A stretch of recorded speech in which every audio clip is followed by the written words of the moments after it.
नमस्कार, 7 बजे के समाचारों में आपका स्वागत है। मैं हूं विजय श्रीवास्तव। समाचारों में सबसे पहले बात हेडलाइंस की।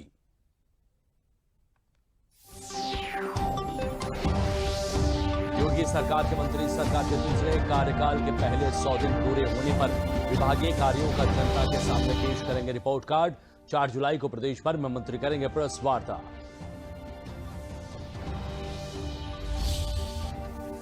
मुख्यमंत्री योगी आदित्यनाथ की अध्यक्षता में प्रदेश कैबिनेट ने कई महत्वपूर्ण फैसलों पर लगाई मुहर। केंद्र सरकार की मदद से प्रदेश भर 300 से ज्यादा रेलवे ओवरब्रिज को निर्माण की मंजूरी। प्रदेश में बनेगा वायुयानों के रखरखाव और रिपेयरिंग का हब। G7 शिखर सम्मेलन में शिरकत करने के बाद प्रधानमंत्री नरेंद्र मोदी पहुंचे संयुक्त अरब अमीरात। अबू धाबी एयरपोर्ट पहुंचने पर यूएई के नए राष्ट्रपति ने स्वयं एयरपोर्ट पर पीएम मोदी का किया स्वागत। और भारत और आयरलैंड के बीच दूसरा T20 मैच आज डबलिन में खेला जाएगा। लगातार दूसरा मुकाबला जीतकर टीम इंडिया की क्लीन स्वीप पर होगी नजर।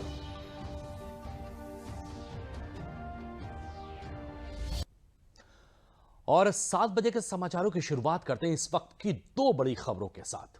पहली, प्रदेश सरकार के मंत्री योगी सरकार के दूसरे कार्यकाल के पहले 100 दिन पूरे होने पर अपने अपने विभागीय कार्यों का रिपोर्ट कार्ड जनता के समक्ष पेश करेंगे।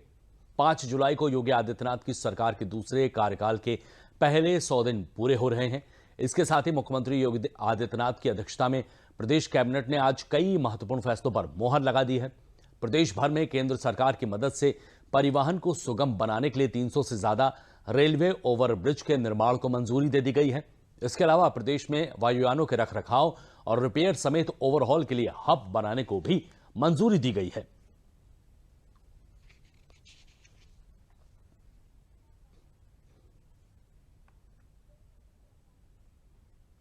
प्रदेश सरकार के मंत्री योगी आदित्यनाथ की सरकार के दूसरे कार्यकाल के पहले 100 दिन पूरे होने पर अपने अपने विभागीय कार्यों का रिपोर्ट कार्ड जनता के समक्ष पेश करेंगे।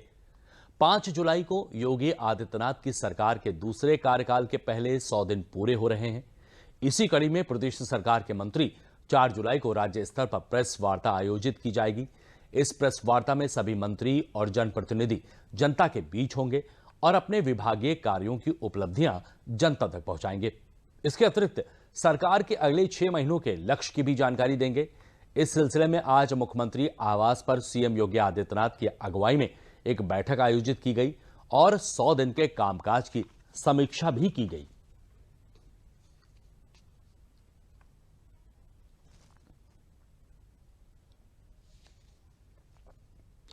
मुख्यमंत्री योगी आदित्यनाथ की अध्यक्षता में प्रदेश कैबिनेट ने आज कई महत्वपूर्ण फैसलों पर मोहर लगाई है। प्रदेश में परिवहन व्यवस्था को सुगम बनाने के लिए रेलवे ओवरब्रिज और रेलवे अंडरब्रिज के निर्माण के लिए यूपी सरकार और भारत सरकार के रेल मंत्रालय के लिए MOU साइन किया गया है। इसके तहत केंद्र सरकार द्वारा दिए गए फंड की मदद से प्रदेश भर में 300 रेलवे ओवरब्रिज और अंडरब्रिज का निर्माण किया जाएगा। प्रदेश में वायुयानों के रखरखाव और रिपेयर समेत ओवरहॉल के लिए हब का निर्माण को भी मंजूरी दी गई है।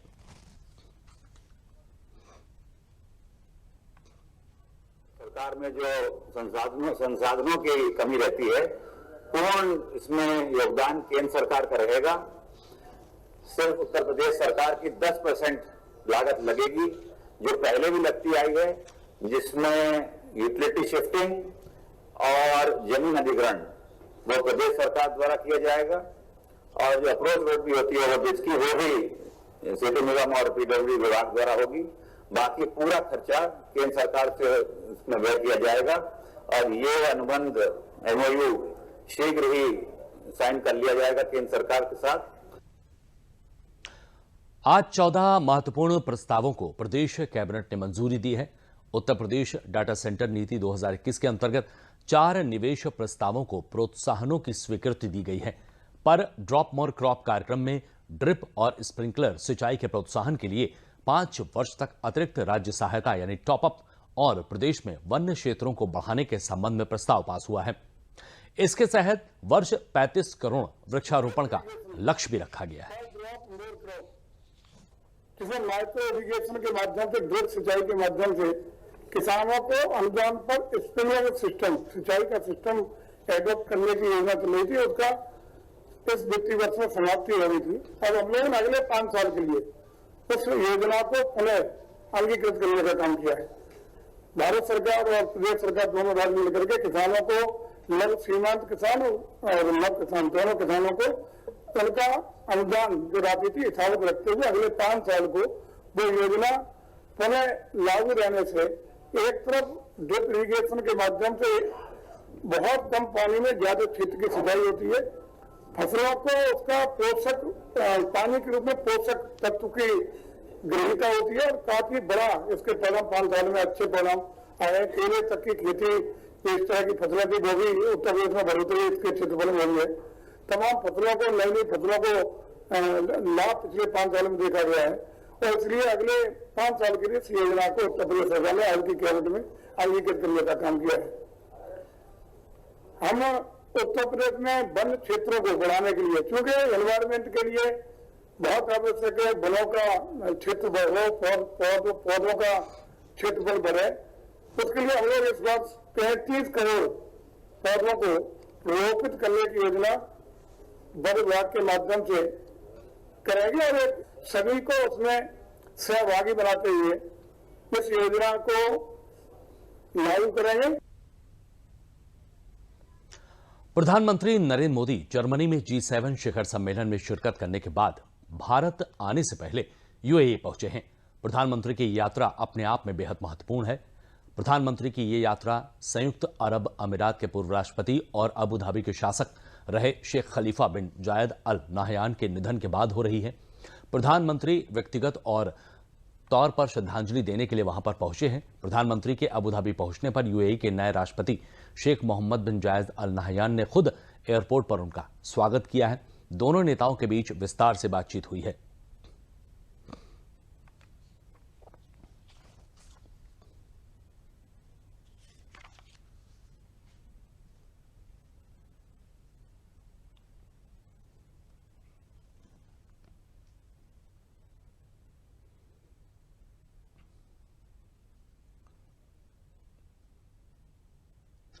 बसपा सुप्रीमो मायावती ने 30 जून को राष्ट्रीय और प्रदेश कमेटी की अहम बैठक बुलाई है। मायावती विधानसभा चुनाव में मिली करारी हार के बाद लखनऊ में ही रहकर लगातार संगठन विस्तार और इसके कामकाज की समीक्षा कर रही हैं। विधानसभा चुनाव में अपेक्षाकृत काम न करने वालों को पार्टी से बाहर का रास्ता दिखाया जा रहा है या फिर उन्हें हाशिए पर डाला जा रहा है। बताया जा रहा है कि अभी कुछ और बड़े लोगों को बाहर का रास्ता दिखाया जा सकता है। आजमगढ़ सीट पर हुए उपचुनाव में बसपा उम्मीदवार ने बेहतर प्रदर्शन किया था। महाराष्ट्र में बागी नेता एकनाथ शिंदे की याचिका पर सुप्रीम कोर्ट ने सभी पक्षों को नोटिस जारी कर दिया है। डिप्टी स्पीकर अजय चौधरी प्रभु और केंद्र सरकार को भी नोटिस जारी किया गया है। 5 दिन में नोटिस का जवाब देने को कहा गया है। इस मामले में अब 11 जुलाई को सुनवाई होगी।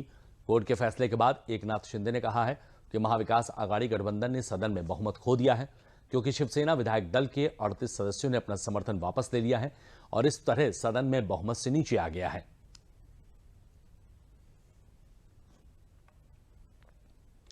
प्रदेश सरकार ने प्लास्टिक प्रबंधन और सिंगल यूज प्लास्टिक के विकल्पों से लोगों को अवगत कराने के लिए कल से 3 दिवसीय race for single use plastic free UP महाअभियान शुरू करने जा रही है।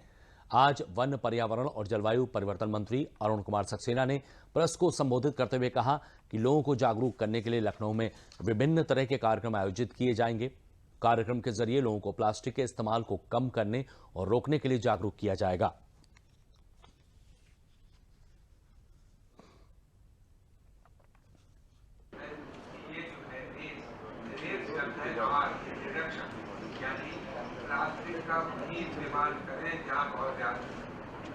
प्लास्टिक का कम से कम इस्तेमाल और प्लास्टिक का जैसे फिल्टर दिखाया गया, कैरी बैग में सबसे ज्यादा इस्तेमाल होता है, दूध की थैली में, शराब की थैली में। उसके साथ ही साथ हमारे बहुत से प्लास्टिक बॉटल्स में प्लास्टिक कटलरी, प्लेट, चम्मच, ग्लास इसमें इस्तेमाल होता है। तो आपको चाहिए कि प्लास्टिक का इस्तेमाल कम से कम करें। मेरठ के सरदार वल्लभ भाई पटेल कृषि विश्वविद्यालय में प्राकृतिक खेती कृषि समृद्धि पर कृषि सेमिनार का आयोजन किया गया, जिसमें मुख्य अतिथि गुजरात के राज्यपाल आचार्य देवव्रत और केंद्रीय पशुपालन डेयरी विकास राज्य मंत्री डॉक्टर संजीव कुमार बालियान, कृषि शिक्षा राज्य मंत्री बलदेव सिंह औलख ने किसानों की आय दोगुनी करने के लिए अपने विचार रखे।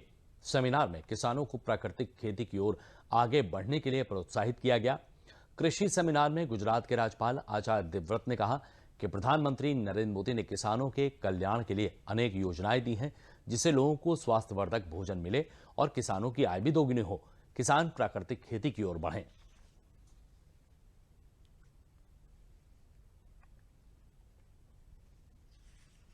कि भारत की धरती की उर्वरा शक्ति बची रहे, भूमिगत जल भी हमारा बचा रहे, पर्यावरण भी हमारा बचा रहे, लोगों को स्वास्थ्यवर्धक भोजन मिले, किसान की आय बढ़े, तो उसका रास्ता केवल प्राकृतिक खेती में नजर आता है। क्योंकि इस प्राकृतिक खेती में लागत न के बराबर हो जाती है, उत्पादन कम होता नहीं, और इसका उत्पाद जो है उसको लोग ज़्यादा रुचि से खरीदते हैं, क्योंकि कोई आदमी कैंसर से नहीं मरना चाहता। तो प्राकृतिक आहार स्वास्थ्यवर्धक है और जमीन के स्वास्थ्य को भी बचाता है, तो ये सर्वाधिक उपयोगी है आज के युग में। आमों के लिए विश्व प्रसिद्ध मलिहाबाद क्षेत्र के केंद्रीय उपोष्ण बागवानी संस्थान रहमान खेड़ा में आम मेला 2022 का आयोजन किया गया है। मेले में आमों के प्रति जागरूकता फैलाने के उद्देश्य से विभिन्न प्रकार के आमों की प्रदर्शनी लगाई गई है। इस अवसर पर राज्य मंत्री स्वतंत्र प्रभार उद्यान और कृषि निर्यात दिनेश प्रताप सिंह ने कहा कि संस्थान द्वारा क्षेत्रीय और देश के किसानों की आय बढ़ाने के लिए प्रोत्साहित किया जा रहा है। उन्होंने क्षेत्रीय बागवानों की प्रशंसा करते हुए कहा कि बागवानों द्वारा आम के लुप्त होने वाली प्रजातियों को संरक्षित कर आने वाली पीढ़ियों के लिए बचाने का प्रयास सराहनीय है। वहीं केंद्रीय उपोष्ण बागवानी संस्थान के निदेशक डॉक्टर नीलिमा गर्ग ने बताया कि संस्थान द्वारा आम की गुठली और छिलके से संस्थान ने 26 उत्पाद बनाए हैं, जिसकी प्रदर्शनी लगाकर लोगों को जानकारी भी दी जाएगी। हमारा संस्थान जिसमें आज हम इस कार्यक्रम को आयोजित कर रहे हैं, मेहनत और परिश्रम करके इस क्षेत्र के नहीं पूरे देश के किसानों को आगे बढ़ाने, उनकी आय बढ़ाने का काम कर रहा है। संस्थान के साइंटिस्ट और हमारे निदेशक मेहनत करके, परिश्रम करके इस क्षेत्र के किसानों को नई नई प्रजातियों से अवगत करा रही हैं, और हमारे प्रगतिशील किसानों ने यहाँ पर तमाम ऐसी चीज़ें बताई हैं जो विलुप्त होती जाती प्रजातियां हैं, उनको संरक्षित रखने का हमारे मलिहाबाद क्षेत्र के किसानों का प्रयास बहुत ही सराहनीय है। इसका मुख्य उद्देश्य यहाँ मलिहाबाद ककोरी फल पट्टी, जो आम की पट्टी क्षेत्र है, इसके किसानों को आम की जैव विविधता जो उनके पास संरक्षित है उसकी महत्ता के बारे में अवगत कराना है, क्योंकि यह आम उनको विरासत में मिला है। ये तरह तरह के जो आम की किस्में हैं, तो इस विरासत को वो अपने संजोएं और उसको आगे बढ़ाएं। इस बात का संदेश हम इस आम मेले के द्वारा जनता को, आम के बागवानों को देना चाहते हैं। के अलावा कोई जानता ही नहीं है कि और भी वैरायटी है। यहाँ करीब 700 वैरायटी CISH के और किसानों, अन्य किसानों ने यहाँ पे लगाए हैं। लोग उसको देख के उत्साहित हो रहे हैं, बच्चे उत्साहित हो रहे हैं, और इससे हम लोग के रोजगार में भी बहुत फर्क पड़ेगा। बच्चों के इलाज के लिए अब प्रदेश के लोगों को इधर उधर भटकना नहीं पड़ेगा। इसके लिए लखनऊ PGI में एडवांस पीडियाट्रिक सेंटर की स्थापना की जा रही है। इस एडवांस पीडियाट्रिक सेंटर में 24 स्पेशलिटी विभाग होंगे। एडवांस पीडियाट्रिक सेंटर में नेफ्रोलॉजी, कार्डियोलॉजी, यूरोलॉजी के इलाज के साथ हेमेटोलॉजी, रेडियोथेरेपी, पेट के इलाज के लिए सर्जरी और अन्य कई सुविधाएं भी उपलब्ध होंगी। डॉक्टर अंसारी ने बताया कि इस एडवांस पीडियाट्रिक सेंटर को 2 फेज में पूरा किया जाएगा। पहले फेज में 10 विभाग काम करना शुरू करेंगे। इस सेंटर पर लगभग 500 करोड़ रुपए का खर्च आएगा। ये जो संस्थान में जो पीडियाट्रिक सेंटर बनने जा रहा है, ये एक प्रदेश में जो उत्तम सुविधाएं बच्चों के इलाज के लिए दी जा सकती हैं, उस ही के मद्देनज़र बनाया जा रहा है, जिसका नाम एडवांस पीडियाट्रिक सेंटर होगा। और अभी तक प्रदेश में कोई ऐसी सुविधा नहीं है, जिसका मतलब ये होगा कि सारे के सारे जितने भी रोग हैं बच्चों के अंदर, एक ही बिल्डिंग के अंदर एक सिंगल स्टॉप में वो सब इलाज मुहैया कराने की कोशिश की जा रही है। इसमें करीब 15 से ज़्यादा डिपार्टमेंट होंगे, उसमें पीडियाट्रिक यूरोलॉजी भी होगी, पीडियाट्रिक नेफ्रोलॉजी भी होगी, कार्डियक बच्चों के हृदय की सर्जरी भी होगी, कार्डियोलॉजिस्ट भी होंगे। उसमें बच्चों के लिए हेमाटोलॉजी की जो डिफरेंट बीमारियां होती हैं या अलग तरह के ट्यूमर्स होते हैं उनका भी इलाज होगा, रेडियोथेरेपी के लिए भी इलाज होगा, पेट की विभिन्न बीमारियां जो होती हैं पीडियाट्रिक सर्जरी भी होगी, उसमें मेडिसिन के लोग भी होंगे और सर्जरी के लोग भी होंगे। तो ऐसी बहुत सारी मूलभूत सुविधाएं जो प्रदेश में अभी तक नहीं हैं और लोगों को दूसरे या प्राइवेट हॉस्पिटलों में जाना पड़ता है, उसके लिए प्रदेश को छोड़ करके कहीं जाने की जरूरत नहीं पड़ेगी। गोरखपुर में आज अखिल भारतीय शतरंज महासंघ टॉर्च रिले समारोह का आयोजन किया गया। कार्यक्रम का शुभारंभ कृषि मंत्री सूर्य प्रताप शाही ने किया। उन्होंने कहा कि यह गर्व और सम्मान का विषय है कि प्रधानमंत्री ने शतरंज ओलंपियाड के प्रचार प्रसार और खेलों के प्रति लोगों को जागरूक करने के लिए इस मशाल को देश के कई हिस्सों में भेजा है। उत्तर प्रदेश के इस 75 जनपदों में उस शतरंज ओलंपियाड को ले जाया जाएगा। इस अवसर पर ऑल इंडिया चेस फेडरेशन के अध्यक्ष संजय कपूर ने कहा कि यह खेल का बड़ा इवेंट है जिसमें 187 देश भाग ले रहे हैं।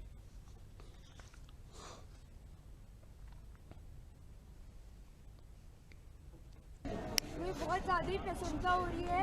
ये चेस टॉर्च रिले पहली बार शुरुआत हुई है इसकी और वो भी इंडिया से हुई है। हर साल इंडिया से ही शुरुआत होगी इसकी। ये 78 सिटीज़ में जाएगा और यूपी की 9 सिटीज़ में जाएगा। मैं खुद 7 सिटीज़ कवर कर रही हूँ। मैं आगरा से आगरा, कानपुर, लखनऊ, प्रयागराज, वाराणसी, अयोध्या और आज गोरखपुर में अपना इसका एंड करूँगी। मुझे बहुत ज़्यादा ही खुशी हो रही है। देखिए, भारत के लिए बहुत ही गर्व और सम्मान का विषय है कि इस साल चेस ओलंपियाड भारत के भीतर हो रहा है और कोई भी पहला ओलंपिक भारत के भीतर हो रहा है। यह अपने में एक बहुत ही सम्मानजनक बात अपने देश भारत के लिए है, वो भी अमृत महोत्सव के वर्ष में। ये आदरणीय प्रधानमंत्री जी ने 17 जून को दिल्ली में इंद्रप्रस्थ स्टेडियम से इस कार्यक्रम की शुरुआत किया था और उस दिन उन्होंने इस चेस ओलंपियाड के प्रचार प्रसार और खेलों के प्रति लोगों को प्रोत्साहित किए जाने के लिए उन्होंने इंद्रप्रस्थ स्टेडियम से ओलंपिक का मशाल लैंप जो है वो टार्च वो उन सुपुर्द किया और वो उत्तराखंड होकर के और अपने उत्तर प्रदेश के भीतर आई है। अलीगढ़ के एएमयू में भारत सरकार और यूरोपियन संघ के द्विपक्षीय करार के बाद नए प्रोजेक्ट पर शुरू किया गया है। इसमें प्रकृति के साथ तकनीक का इस्तेमाल करते हुए पानी को बचाने के लिए प्रशिक्षण दिया जाएगा। किस तरह पानी का अधिक से अधिक इस्तेमाल किया जा सके उसके लिए लोगों को शिक्षित किया जाएगा। सीवेज से निकलने वाले पानी को साफ करके खेतों में सिंचाई और बिजली निर्माण के लिए प्रयोग में लाया जाएगा। ये जो तकनीक है, इस तकनीक में हम गंदे पानी को अपने इन पौधों की मदद से साफ कर रहे हैं और इसमें बायोमास कल्टीवेशन हो रहा है। जो लकड़ी है वो बनेगी और उस लकड़ी को हम फिर गैसीफायर में डाल के उससे हम ऊर्जा निकालेंगे, बिजली बनाएंगे। तो करीब लगभग एक क्यारी में 50,000 लीटर पर डे पानी साफ होगा। तो हमारे पास 3 क्यारियाँ हैं, तो एक साइकिल बन जाएगी, रोटेशन बन जाएगा, जिसमें कि 1.5 लाख लीटर प्रतिदिन तक पानी को हम गंदे पानी को इसमें साफ कर सकते हैं। भारत और आयरलैंड के बीच दूसरा T20 मैच आज डबलिन में खेला जाएगा। पहले T20 मुकाबले में भारत ने आयरलैंड को 7 विकेट से हराया था और 2 मैचों की सीरीज में 1-0 की बढ़त बनाई थी। भारत की नजर दूसरी और सीरीज के आखिरी T20 को जीतकर क्लीन स्वीप करने पर भी होगी। ऋतुराज गायकवाड़ चोट के चलते पिछले मैच में बल्लेबाजी के लिए नहीं आए थे। अगर वो फिट नहीं हुए तो आज के मैच में भारतीय टीम में एक परिवर्तन देखने को मिल सकता है। अगले महीने इंग्लैंड के खिलाफ होने वाली T20 सीरीज में भारतीय टीम पूरी ताकत के साथ उतरना चाहेगी। ऐसे में यह मैच अपनी बेंच स्ट्रेंथ को आजमाने का एक आखिरी मौका होगा। श्री अमरनाथ श्राइन बोर्ड दक्षिण कश्मीर में पवित्र अमरनाथ गुफा के लिए 30 जून से यात्रा शुरू करेगा। इस कड़ी में जम्मू कश्मीर के कठुआ जिले में यात्रियों का आना शुरू हो गया है। कठुआ के लखनपुर में बड़ी संख्या में श्री अमरनाथ यात्रा पर आने वाले श्रद्धालु जुट रहे हैं। यहां भंडारे के साथ साथ ठहरने की व्यवस्था की गई है। श्री अमरनाथ गुफा की पहलगाम और बालटाल दोनों मार्गों पर कड़ी सुरक्षा व्यवस्था भी की गई है ताकि यात्रियों को कोई दिक्कत न हो।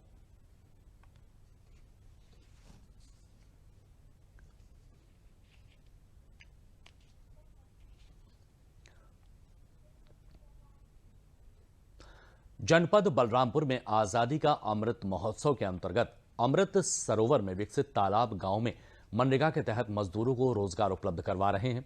अमृत सरोवर के किनारे इंटरलॉकिंग और हरित पट्टी गांव की सुंदरता और स्वच्छता के प्रति लोगों में प्रेरणा पैदा करेंगे। जिले के प्रत्येक विकास खंड के 2 गांवों में तालाबों को अमृत सरोवर के रूप में विकसित किया जा रहा है।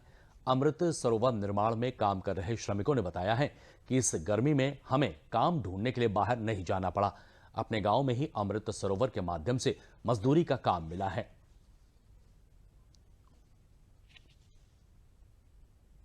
काम करे थे साहब मनरेगा में, यहाँ मजदूरी हमें मिलते, पैसा हमें मिला कर थे, काम करे थे जो है, और हमारे गांव के काम होते जो है, तालाब का काम है, और पानी हमारे यहाँ के दिक्कत है, पानी साफ रही यहाँ शुद्ध जो है। नरेगा में काम कर रहे हैं, हमको मजदूरी यही मिल रही है, गांव में काम करते हैं, और हमारा तालाब बन जाएगा तो हर सुंदर हो जाएगा और हर तरीके से हम लोगों का आराम हो जाएगा। का काम चल रहा है, तालाब खोदा जा रहा है, यहाँ हम मिट्टी खोद रहे हैं। जब तालाब बन जाएगा तो अच्छा लगेगा। हम लोग अपने गांव में मजदूरी कर कर बहुत खुश हैं।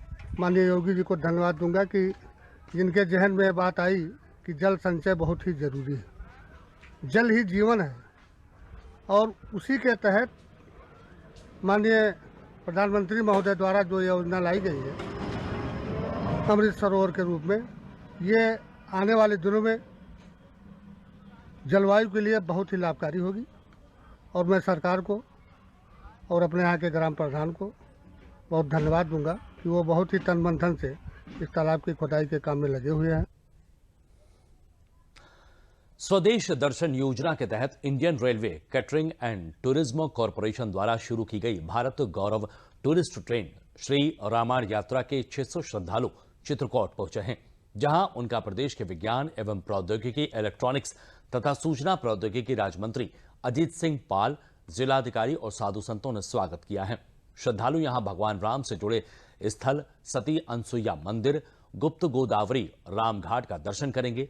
भारत गौरव टूरिस्ट ट्रेन स्वदेश दर्शन स्कीम के तहत रामायण सर्किट पर चलाई जा रही है, जो श्रद्धालुओं को 18 दिनों में 8000 किलोमीटर का सफर तय करके भगवान श्री राम से जुड़े अयोध्या, नंदीग्राम, सीतामढ़ी, जनकपुर, वाराणसी, प्रयागराज, नासिक, हम्पी, रामेश्वरम, कांचीपुरम, भद्राचलम स्थलों का दर्शन कराएगी। मंत्री अजीत सिंह पाल ने बताया है कि चित्रकूट भगवान राम से जुड़ा अद्भुत स्थल है, भगवान राम की तपोस्थली है, श्रद्धालुओं को यहां सुखद अनुभव होगा। श्री रामायण यात्रा या भारत गौरव यात्रा, यह मोदी जी का और माननीय योगी जी का बहुत सुंदर सत प्रयास है। इसके माध्यम से भगवान राम के सुंदर चरित्र का जो मर्यादित है और पुरुषोत्तम राम है, उनके चरित्र के विषय में वो जहाँ जहाँ पर गए, अयोध्या में जन्म हुआ, चित्रकूट में उन्होंने वनवास काल 11.5 वर्ष व्यतीत किया, नासिक गए और इसके साथ ही लंकापुरी तक उनका प्रस्थान हुआ। तो जहाँ जहाँ पर भगवान राम के पद चिन्ह गए, जीवन की एक उत्तम सीख के लिए ये जो यात्रा का प्राविधान है बहुत ही उत्तम है। हमें सचमुच बड़ा गौरव, हम सौभाग्यशाली हैं, हमें गौरव यात्रा में गौरव प्राप्त हुआ है। और ये 22 तारीख को 21 तारीख को दिल्ली से चली गई यात्रा, और तब तक हम पूरा रामायण का जितना यात्रा है ट्रैक है, आज हम चित्रकूट पहुँचे हैं। ये सचमुच हमारे लिए अकल्पनीय है, और जो हमने आज तक सुना था, जो पढ़ा था, और आके जो प्रैक्टिकल चीज़ आके मौके पे आके जो हम देख रहे हैं, वो सचमुच हमें इससे हमारी आंखें खुल रही है। रेलवे में नवाचार नीति के तहत रेल मंत्रालय स्टार्टअप शुरू करने वाले युवाओं को अनुदान और ऋण प्रदान करेगा। ये जानकारी मंडल रेल प्रबंधक प्रयागराज मोहित चंद्रा ने भारतीय रेलवे नवाचार नीति रेलवे के लिए स्टार्टअप्स पर आयोजित एक प्रेस वार्ता के दौरान दी है। मंडल रेल प्रबंधक ने कहा है कि युवाओं के लिए एक अच्छा अवसर है। रेल संचार और इलेक्ट्रॉनिक्स और सूचना प्रौद्योगिकी मंत्री अश्विनी वैष्णव ने रेलवे के स्टार्टअप को लॉन्च किया था। इस प्लेटफॉर्म के माध्यम से स्टार्टअप को रेलवे से जुड़ने का अच्छा अवसर मिलेगा। इसके तहत स्टार्टअप से जुड़े रहे युवाओं को माइलस्टोन वार भुगतान के प्रावधान के साथ समान साझेदारी के आधार पर नवोन्मेषक को 1.5 करोड़ तक अनुदान भी दिया जाएगा।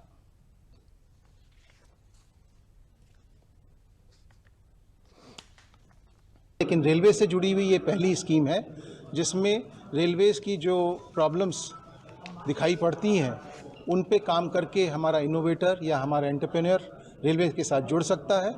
रेलवेज इस प्रोसेस में उसको करीब 1.5 करोड़ तक की मदद देने के लिए तैयार है और एक्सपेक्ट करता है कि वो भी उतना ही इन्वेस्टमेंट करेगा। युवक जो हमने अपने पोर्टल बनाया है रेलवेज ने, उस पे रेलवेज की आइडेंटिफाइड प्रॉब्लम्स अभी फ़िलहाल इनिशियली केवल 10 प्रॉब्लम्स रखी गई हैं। उन पे जिनको भी लगता है कि उस पर सोल्यूशन दे सकते हैं वो अपने को रजिस्टर करके ऑनलाइन रेलवे बोर्ड को अप्रोच करेंगे। रेलवे बोर्ड जितनी भी एप्लीकेशंस आएंगी उनमें शॉर्टलिस्ट करके उनके क्रेडेंशियल्स देखते हुए कुछ आइडेंटिफाई करके प्रोजेक्ट्स पे उनको यस कहेगा और फिर उनको सहायता मिलेगी और उस पर वो काम करके अपना प्रोडक्ट डेवलप करेंगे। जो प्रोडक्ट वो डेवलप करेंगे उनका IPR राइट होगा और उनको रेलवेज अश्योर करेगा कि ऑर्डर्स प्लेस करें। और बुलेटिन के अंत में प्रमुख समाचार एक बार फिर।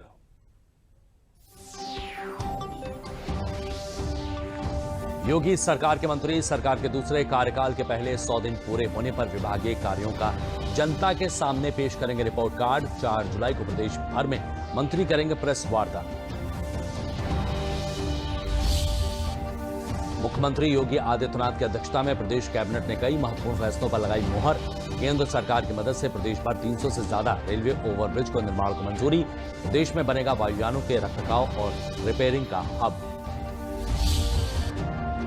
G7 शिखर सम्मेलन में शिरकत करने के बाद प्रधानमंत्री नरेंद्र मोदी पहुंचे संयुक्त अरब अमीरात। अबुधाबी एयरपोर्ट पहुंचने पर UAE के नए राष्ट्रपति ने स्वयं एयरपोर्ट पर PM मोदी का किया स्वागत।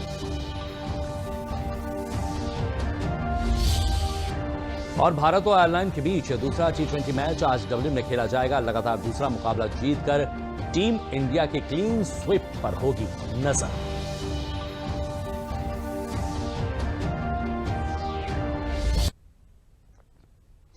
तो 7 बजे के समाचारों में फिलहाल इतना ही। दीजिए इजाजत। नमस्कार।